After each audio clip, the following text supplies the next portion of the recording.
Hey there and welcome back to the channel. This is Natasha and I am here with a flip through of my March B6 disc bound Cocoa Daisy setup using the Bookish collection. Now today I thought we would spice things up, make it a little bit different, and I'm going to go over 7 things that you should include in your next planner setup. Now, this will range if you are just getting started with creative planning and creative planner setups, or if you've been doing this for a while and you're looking for some ideas on how to level up your creative planner setups. So to start off, I have my front cover here. This pattern paper was my favorite from the collection.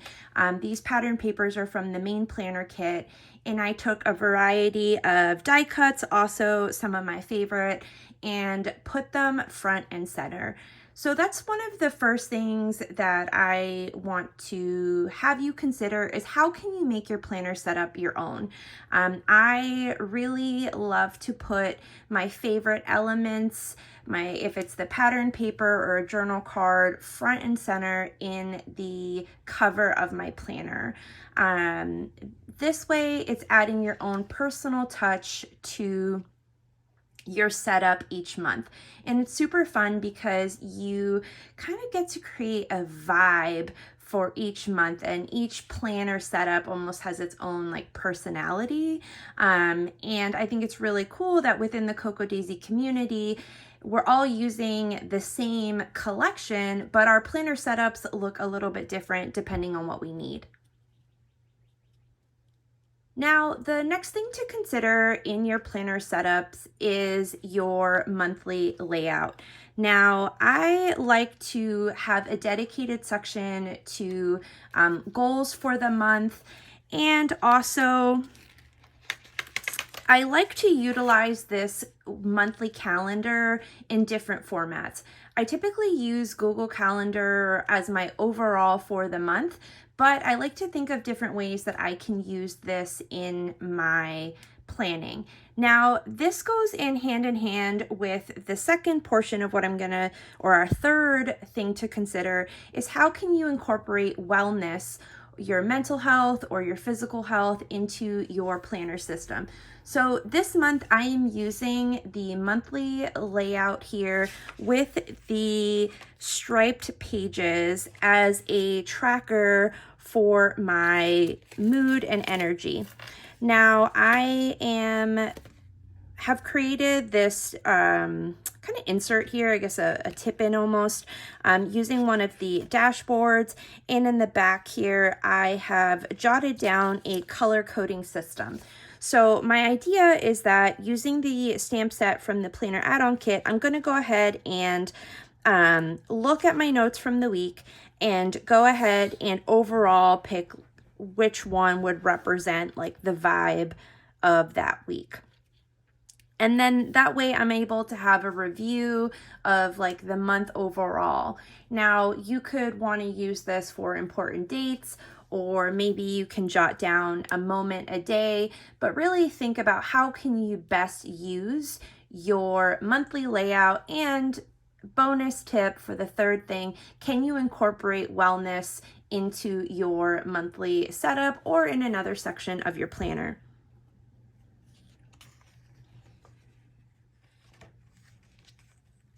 Now, I really like to make my planner setup functional as well as decorative. So obviously the dividers are always one of my most favorite elements to make beautiful within my planner. These really help me find my different sections of my planner very easily.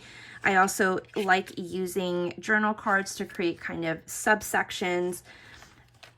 Another thing that I like to include in my setups is functional elements that are also super cute. So we have the dividers as an example, but another great way to add that functionality in your planner setup is using one of these adhesive pockets. that are found in the classified planner kit. Now, the big version, there's like typically a smaller size that's more of like a journal card, and then there's the wider one which fits perfectly for these smaller sheets of stickers that are found in the planner add-on in the classified kit. So I am working from home full time now, but sometimes I'm planning on the couch or at the kitchen table or here in my craft room / office. So having my supplies really easily ready to go is really helpful. Now, this is something that is really easy to start. So if you're just getting started with creative planning, adding these enamel or these clear adhesive pockets is no big deal. It's not very difficult. So I definitely recommend you can adhere them to a divider. That's what I recommend in getting started with. That way you can experiment where you like to have your storage.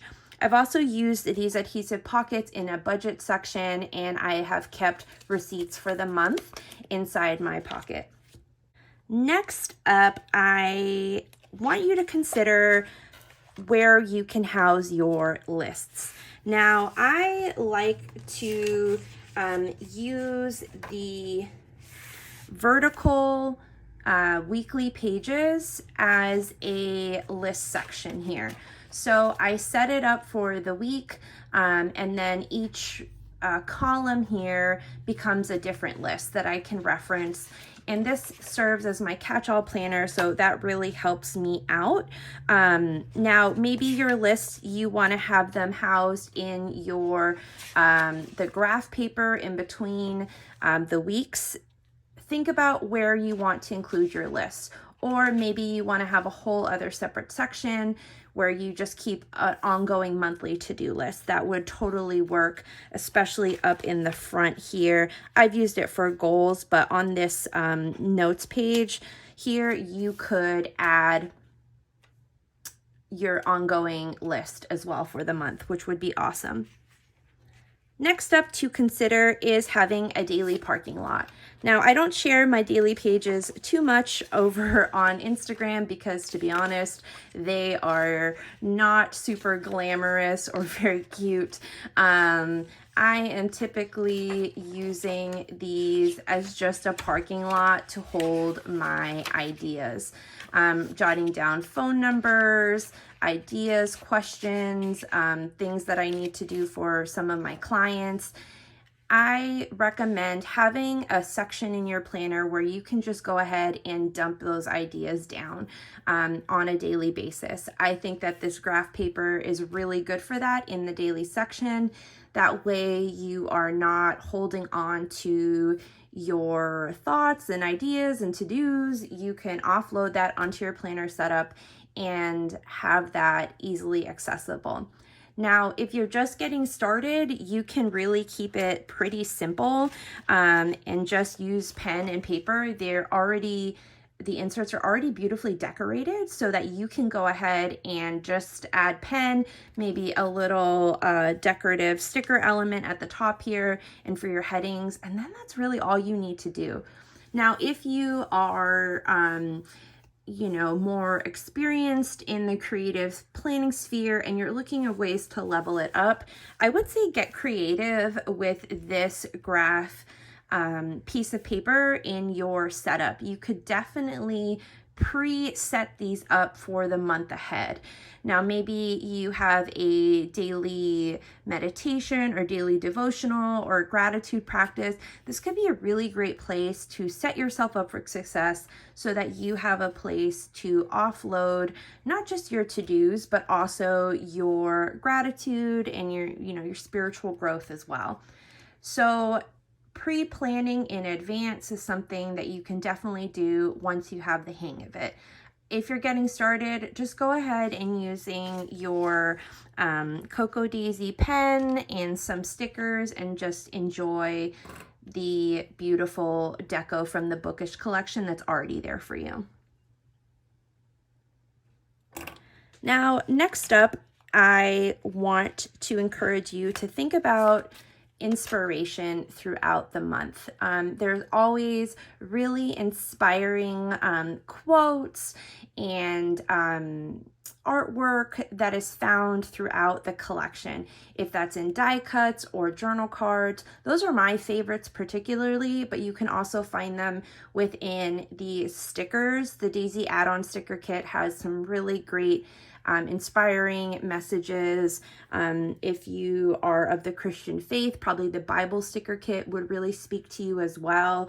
I love to use the elements that I think are the most inspiring in my planner setup. So definitely think about how can you incorporate inspiration into your planner setup. So that way throughout the month, that day to day, when you're kind of in the middle of the grind, how can you give yourself those gentle reminders and feel inspired to continue going about your day to day and doing what you do, but also having that extra little sparkle and that self-love in your back pocket or your planner in this example. And on the final note of inspiration, definitely using some of the really fun clips and bows that can be really inspiring. I love color and I love coffee, so finding ways to use all of the extra bits and bobs is always super fun. If you have a TN setup or you use a album with pockets, that's an extra awesome place to not only add inspiration like we talked about, they're functional, and really you can make it your own. So I hope you enjoyed this format of my flip through for the month. If you have any feedback, if you liked seeing this type of style versus just a traditional flip through, be sure to let me know in the comments, and also let me know what is something that you think that everybody needs to include in their creative planner setup each month. If you enjoyed this video, be sure to give it a thumbs up to let me know. And as always, thanks so much for being here. It really means so much to me that you took time out of your day to spend it here with me on my corner of YouTube. If you're interested in any of these products, be sure to check out the links down below. Until next time, I will see you later.